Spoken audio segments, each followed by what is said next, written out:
수환이가 너한테 관심 있어 하는 것 같아. 그 상대방을 정죄하는 도구가 아니라 내가 영적으로 어떻게 성장할 것인가에 대한 하나님께 더 가까워지고 기도해주고 도와주는 그런 연애라고 생각합니다.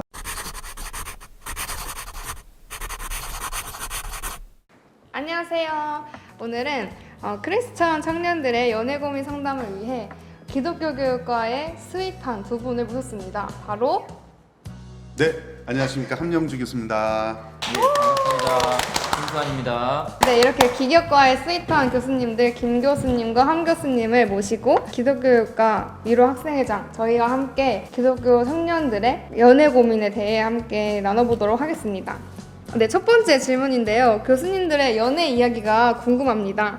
교수님들께서는 CC라고 하죠. 캠퍼스 커플 혹은 처치 커플 경험이 있으신가요? 하나, 둘, 셋. 오.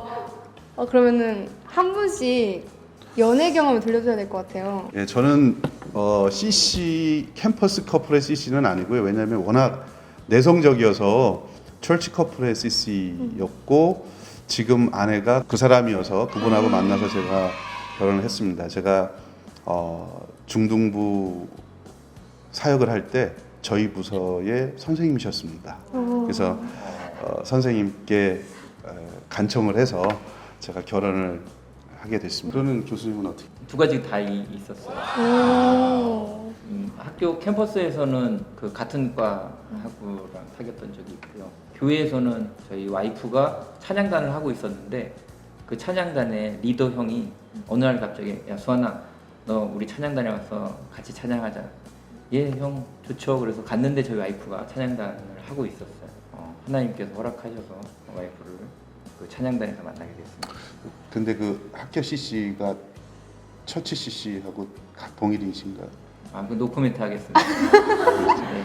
제가 알기로 이게 전국에 방송되는 거로 알고 있는데 말씀을 잘 하셔야 될 것 같습니다. 예, 노코멘트 하겠습니다. 네. 예, 어쨌든 지금 와이프를 찬양단에서 만났다는 게 중요하죠. 네네. 예, 하나님께서 허락하신 그 배우자를 만나는 건 되게 중요한 일이잖아요. 예를 들어서 뭐 공동체 안에서 내가 CC를 하는 게 굉장히 부정적인 어떤 그런 현상들이 벌어질 거를 미리 걱정을 하고 만나지 않는다거나 이러지는 않았으면 좋겠어요.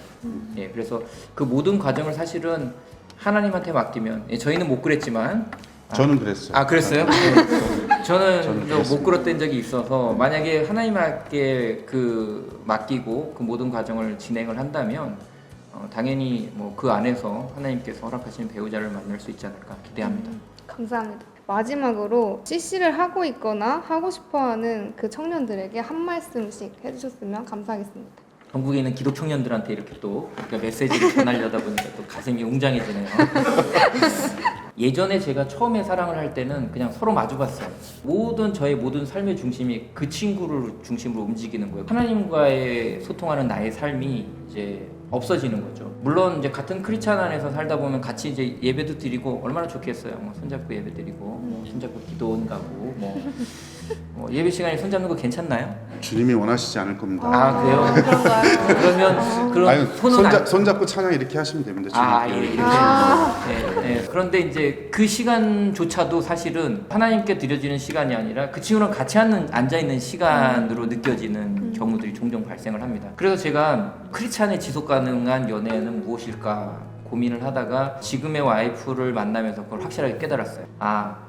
저는 이걸 이제 삼각형 모델이라고 하는데요. 나와 배우자와 같이 손을 잡고 예수 그리스도를 같이 바라보면 문제가 없습니다. 서로 마주보고 서로 실망하고 서로에 대한 기대감을 갖고 막 이렇게 움직이는 감정이 아니라 우리가 함께 같은 목표로 좋은 가정을 이루고 귀한 사랑을 하고 그리고 성경에 나와 있는 것처럼 부모님을 떠나서 우리가 하나의 가정을 이루고 이런 것들에 대한 원칙들을 같이 바라보고 하나님이 원하시는 게 무엇인지를 찾아갈 수 있기 때문에 삼각형 연애를 하면 성공할 확률이 높다라는 게 이제 여러분들한테 해주고 싶은 이야기입니다.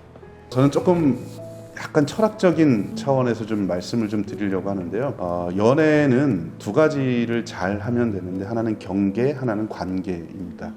그리고 그 경계와 관계를 잘 설정하고 교제하는 사람이 건강한 연애를 할 수 있다라는 생각이 드는데 커플이 그 안에서의 경계를 명확히 할 필요가 있습니다. 그 경계선 안에서 맺어지는 관계가 건강하고 아름다운 크리스찬의 관계가 될 수 있다라는 생각이 저는 분명히 듭니다.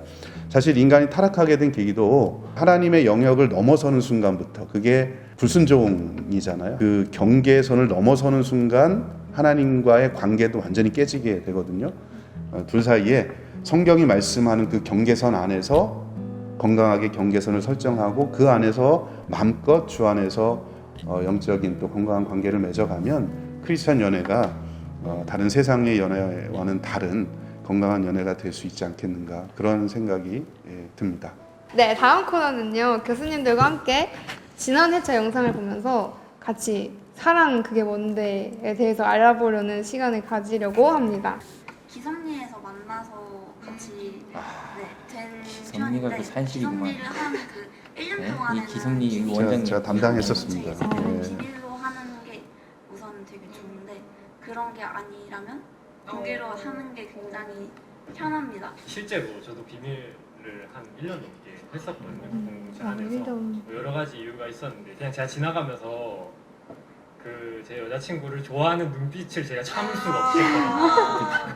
공동체 안에서의 연애인 거죠. 기섭리 같은 경우는 신입생들이 모여진 자리니까 이 소그룹 안에서의 처음 만났을 때의 그 공동체 연애에 대해서 어떻게 해야 될까요? 일단 기섭리를 담당했던 사람으로서 수업에 충실하지 않고 연애를 했다는 사실에 굉장히 충격을 좀 받았습니다. 그래서 조교들을 좀 불러다가 얘기를 좀 해야 될 것 같습니다.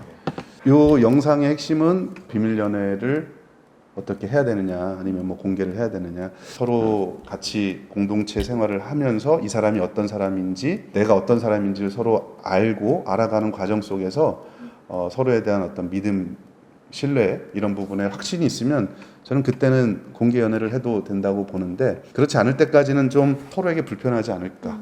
그러면 계속해서 다음 영상도 함께 보시겠습니다. 그 같이 기도해주고 싶어서 저는 뭐 같이 함께 기도하자 막 이런 얘기 하는 것 자체가 그 친구는 부담이었다고 하더라고요. 그래서 저도 완전 공감되는 게 저도 실제로 그런 적이 있었어가지고 뭔가 신앙적으로 너무 지쳐있는 상태인데 상대가 계속 같이 기도해야 돼, 기도하자, 우리 막 뭐 이런 식으로 이제 너무 좋은 마음인 거는 알겠는데 그냥 그 사람을 위해서 혼자 이 기도하자는 말이 부담이 될 때는 그건 어떤 위로를 주어야 할까요? 근데 이 영상을 보니까 이제 상대방이 원하지 않는데 다가와서 기도해 주겠다, 신앙적인 도구를 사용해서 애정 표현을 하는 그거에 대한 부담감을 느끼는 것 같아요. 저는 좀 그런 생각을 해봅니다. 사랑은 저도 실수를 참 많이 하는 부분인데, 내 입장에서 누군가에게 뭘 해주면 좋겠다라고 느껴져서 어떤 특정한 행동을 하는 게 사랑이 아니고, 그 사람이 정말 원하는 게 뭘까라는 거를 항상 생각하면서 그 사람 입장에서 배려하는 것이 진짜 사랑이다라는 생각이 드는데요. 그래서 이 영상을 보면서 베푸는 사람 입장에서는 사랑이라고 할 수 있겠지만, 받아들이는 사람 입장에서는 어쩌면 힘든 일일 수 있거든요. 그 사람이 알아주든 알아주지 않든 그 사람을 생각하면서 기도하는 게 영적인 교통의 방법이니까 그렇게 하는 게 좋을 것 같다라는 생각이 듭니다. 엄마가 맨날 배우자 기도하라고 하거든요. 근데 구체적으로 하래, 구체적으로. 그래서 뭐 쌍꺼풀이 이렇게까지 붙여지겠습니다. 그래서 아직까지 어떻게 할지 잘 모르겠어요. 배우자 기도에 대한 건데 저도 20살 되자마자 시작을 해서 일찍 시작했네요. 네, 권사님들이 빨리 하도 결혼하고 싶었나 봐요. 저는 유치원생 때부터 빨리 결혼, 저도 그랬어요. 20살 때 결혼이 꿈이었어요. 저도. 네, 많은 이야기가 나올 것 같은데요. 저만 기도를 안 했나 그럼? 저희 와이프와의 사례를 조금 인용을 하자면, 같은 찬양단에서 만났는데 사실은 처음에 서로 이제 배우자에 대한 생각이 없었어요. 근데 저희 와이프가 마침 그때 이제 배우자를 놓고 새벽 기도를 막 시작한 시점이었고, 저는 이제 한창 지쳐 있었던 시기였는데 중간에 다리를 놓은 총무형이 수아나, 누구누구가 널 위해서 기도한대 라고 이제 다리를 놔줬어요. 저희 와이프한테 가서는 수환이가 너한테 관심 있어 하는 것 같아. 상대방이 나를 좋아하는구나 라는 오해로 시작을 해서 이제 서로 만나게 됐던 경험이 있는데요. 이제 여기서 교훈은 뭐냐? 뭔가 자기가 어떤 문제나 하나님한테 소망하는 일이 있을 때 그걸 놓고 기도를 했다라는 게 저는 핵심이라고 생각하거든요. 원래 목적은 하나님의 뜻을 알아가기 위한 게 저는 기도라고 이해를 하고 있거든요. 그래서 하나님과의 대화를 통해서 하나님께서 내 인생에 원하시는 게 무엇인지, 날 통해서 이루고자 하는 게 무엇인지를 알아가고 또 내 마음을 그 하나님의 뜻에 맞춰가는 게 저는 기도라고 이해 맞나요? 저한테 원론적인 얘기 한다 그러시면서 더 원론적인 얘기를 하시는 아, 맞는 네, 거죠? 맞습니다. 네. 배우자조차도 하나님께서 나에게 원하시는 그 하나님의 뜻을 이루기 위해서 예비해 두셨다고 생각해요. 그 뜻에 맞는 배우자를 만나게 해주십시오라고 기도를 한다면 그 기도가 더 훨씬 하나님께서 원하시는 기도이고 하나님께서 허락하시는 배우자를 만날 수 있지 않을까라고 생각을 합니다. 그 사람에게 맞는 사람에게 그리고 하나님 뜻에 맞는 사람에게 네. 기도해야 된다는. 내가 하나님께서 원하시는 일이 무엇인가를 찾는 게 더 중요하죠. 그래서 나는 그 일을 같이 할 동역자를 배우자로 하나님께서 네. 붙여주십시오.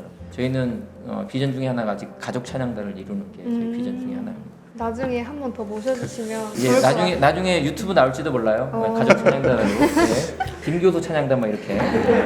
제가 또 궁금한 게 있는데 이 사람이 내 배우자일까? 하나님 보내주신 사람이 맞을까? 라는 게 좀 아리송할 때는 어떻게 해야 할까요? 친구를 생각하면 서로 다른 일을 해도 어색하지 않은 사이가 저는 친구라고 생각을 하거든요. 남자친구, 여자친구도 그런 것 같아요. 그러니까 이 사람을 만나면 마음이 편하고 부담스럽지 않고 대화를 할 때 말이 잘 통하는 사람이 있어요. 유독 코드가 소위 말하는 코드가 맞는다 이런 느낌을 받는 사람이 있거든요. 저는 그런 상황들이 하나님께서 주시는 그런 편안한 마음이지 않을까 뭐 그런 생각이 들어요. 아, 이 사람이랑 같이 뭔가 내가 지내면 행복하고 그리고 아름다운 크리스천의 교제를 할 수 있겠구나에 대한 신뢰 뭐 그런 게 바탕이 돼야 되지 않을까 싶습니다. 저 같은 경우는 큐티뿐만이 아니라 정말 예배 순서처럼 기도도 같이 하고 막 찬양도 같이 하고 막 이렇게도 다 해봤는데 같이 하다 보니까 같은 본문에서 주시는 말씀이 있으면 뭔가 이 상대방에게 적용을 하게 되더라고요. 그래서 저한테 주시는 말씀으로 제가 받아서 잘 해야 되는데 약간 아무리 사랑하는 여자친구여도 약점이 보이면 그걸 말씀 가지고 오히려 약간 짚어내는 그런 제 부족함이 좀 보였었던 것 같아요. 그래서 자연스럽게 안 하게 되고.